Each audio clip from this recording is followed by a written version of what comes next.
irmão, minha irmã, tudo bem?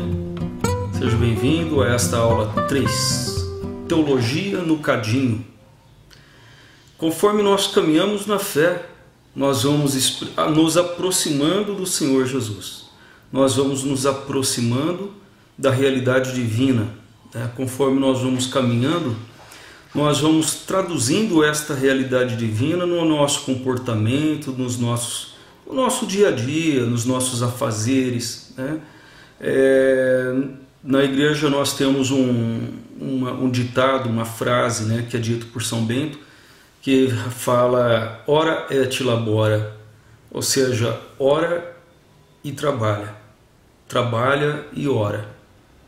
Ora et labora, labora et ora. Então você deve, o sentido dessa frase, dessa máxima, é de que os seus afazeres, a sua vida tem de ser uma oração. É construir no nosso dia a dia, no meu trabalho, no meu estudo, no meu caminhar, no meu comportamento, no meu afazer, no meu sorrir, no meu conversar, no meu dialogar, no meu gesticular, na minha maneira de resolver os problemas. É traduzir esta oração, que tudo isso seja feito para a glória de Deus, e não para a glória humana, ou para a glória do dinheiro, ou para a glória da satisfação pessoal. Tudo isso é importante e deve ser vivido. Como nós conversamos, o homem é multidimensional, mas nós precisamos louvar a Deus e render graças a Deus por tudo o que nós fazemos. Não existe uma divisão entre o que é oração e o que é profano, o que é sagrado e o que é profano, o que é de Deus e o que não é de Deus.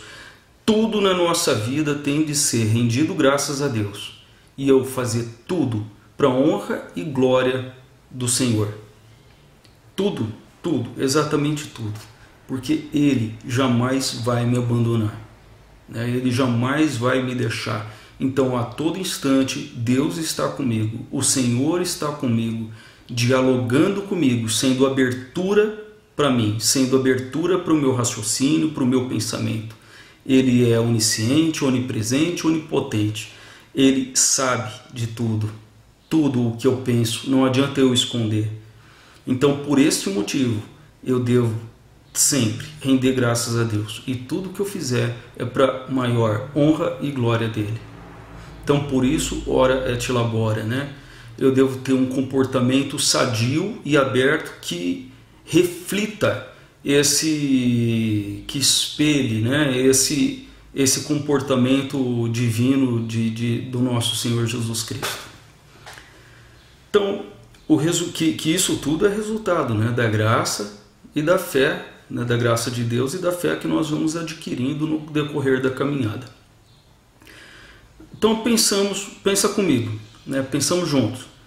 Se a nossa principal missão evangelizadora é o outro, é o nosso irmão, é a nossa irmã, precisamos constantemente olhar para trás, poder ver o que nós fizemos, onde nós caminhamos, qual a metodologia utilizada, analisar os comportamentos, analisar tudo que eu tenho feito, para verificar se a teologia que eu estou pregando ou realizando, se isso tudo é producente, se está dentro dos padrões, se está producente, se está produtivo, se isso daqui está dando resultado ou não.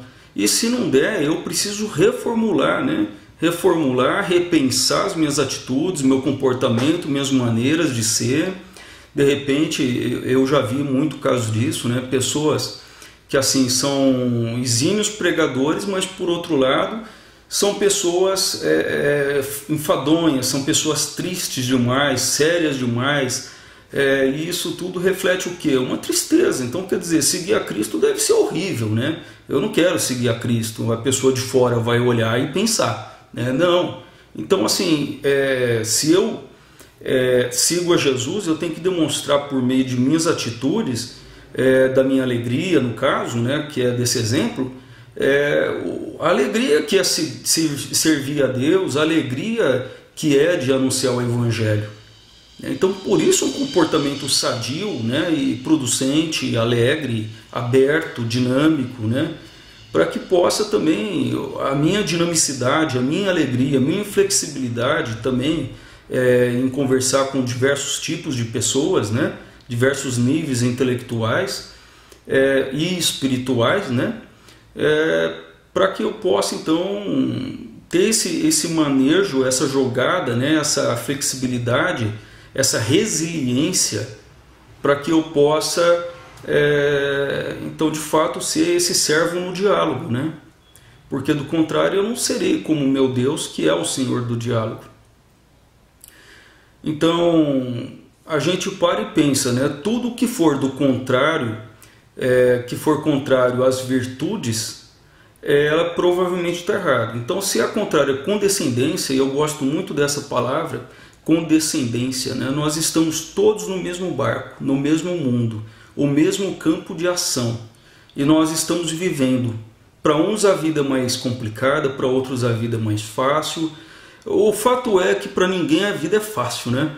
Mas eu estou querendo dizer assim, para uma pessoa às vezes ela tem um poder aquisitivo um pouco maior, e isso daqui facilita a aquisição de um conforto, né, de uma estabilidade financeira, e que vai verter para uma estabilidade emocional, né? Tem pessoas que não têm essa estabilidade financeira, mas conseguem conquistar uma estabilidade emocional.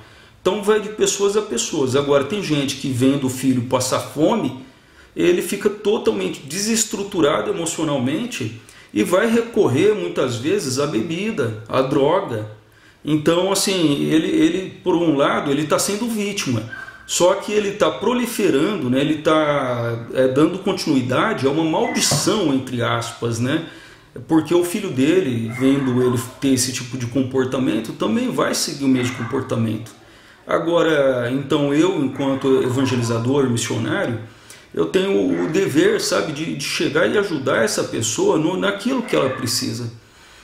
Muitas vezes a gente não pode, claro que hoje em dia, como está o nosso mercado, não tem trabalho para quase ninguém, né? Então eu posso não ter um trabalho para oferecer para essa pessoa, mas o meu conforto, né, ir na casa dela rezar, ir na casa dela conversar, falar, meu irmão, calma lá, né, isso tudo vai passar, vamos confiar em Deus, levar ali um pacote de arroz, um pacote de farinha, enfim, ou então pedir ajuda nos nossos templos, nas nossas igrejas, para poder ajudar aquela pessoa. Quanto disso minha esposa e eu já fizemos, né? Então assim, isso tudo, ainda antes de ontem, né, a gente foi na casa de um irmão rezar, né, ele estava precisando de muita oração. Enfim, já demos cestas básicas, já ajudamos muita gente. Então isso daí faz parte, é a nossa obrigação, né? Isso daí não é vantagem alguma, né? Não é por isso que eu vou comprar um pedacinho no reino do céu, né? De jeito nenhum.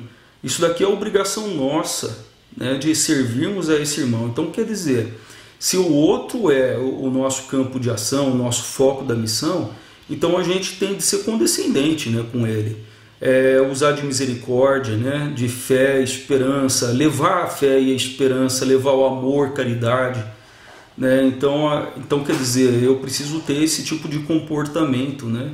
E não adianta eu ser arrogante e tentar ter esse tipo de comportamento, né? Eu não ser virtuoso, né? Eu ser arrogante, eu ser infeliz, eu ser triste, eu ser cabisbaixo, enfim, né? Eu não ter esperança e tentar levar esperança, né? Não adianta nada, né? Eu tenho que ter para poder transmitir, né? E quem nos dá tudo isso é o Espírito Santo, por meio da nossa fé, por meio da nossa esperança, o Espírito Santo que nos dá esses dons, né?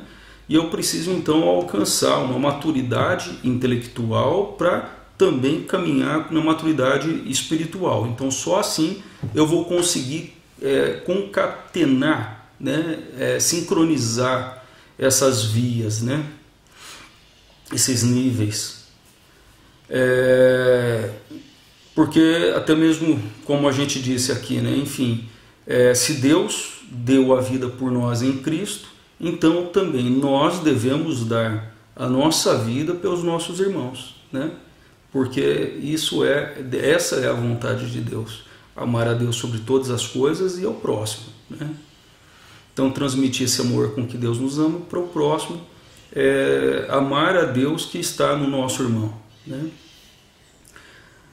Agora, a teologia, ela precisa sempre estar se atualizando, né, dentro das reflexões humanas para poder ter as respostas condizentes, pelo menos a metodologia para chegar às respostas condizentes à realidade atual que o ser humano vive. Não adianta você estudar a realidade da França e querer aplicar essa mesma metodologia de estudo que você investigou a França aqui no Brasil, né? É totalmente diferente, né?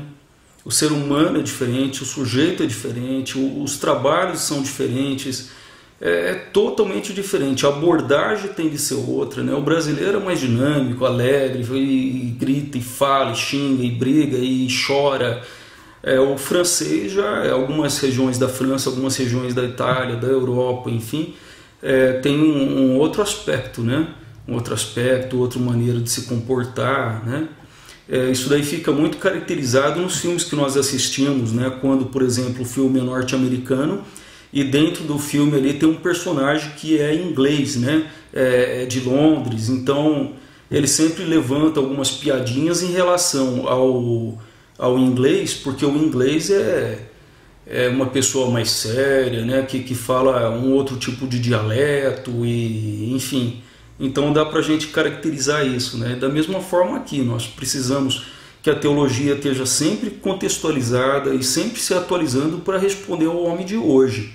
Não adianta responder ao homem de ontem, ao homem de amanhã, ao homem de hoje, aqui e agora, né? Então nós precisamos de 3 elementos, né? Ter em vista 3 elementos. O resgate da esperança de que habitamos a casa terra e participamos da família comum. Então toda essa dimensão do meio ambiente que eu falei na aula passada, né? O meio ambiente que é a nossa casa natural, né? A natureza, os animais, o ser humano, os minerais, os rios, os mares, oceanos, enfim, tudo isso que nos circunda, inclusive a atmosfera, né? A estratosfera, inclusive tudo isso daqui que nós vivemos, né? A nossa galáxia, a Via Láctea. Enfim, tudo isso daqui é muito importante para que nós tenhamos saúde, salubridade, né? Então, o resgate dessa esperança, né? Nós precisamos ter esperança de um mundo melhor, né? A consciência da corporidade em relação ao outro, que nós chamamos de alteridade.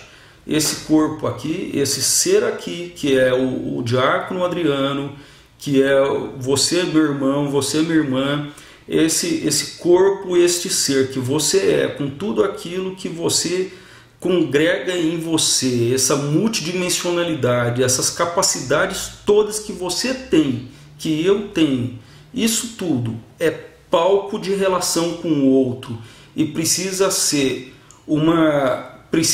apreciar uma aparência, uma visão mansa, calma, humilde, sincera, honesta, transparente, para que ela possa se relacionar, então ter virtudes, né? Condescendência, misericórdia, amor, caridade, fé, esperança, para poder se relacionar e conquistar, arrebanhar o nosso irmão, a nossa irmã, para poder cuidar da nossa casa, da nossa terra, do nosso planeta, do nosso meio ambiente, enfim, de tudo o que nos circunda, tudo o que é matéria-prima, tudo que é foco da nossa evangelização, especialmente o nosso irmão, a nossa irmã, filhas de Deus, né? E por fim, a crítica das ideologias, que eu vou falar um pouquinho mais à frente, porque o vídeo está ficando um pouco comprido, então eu vou guardar a crítica das ideologias um pouquinho mais à frente, ok? Então, muito obrigado pela participação dessa aula, Deus abençoe e até a próxima.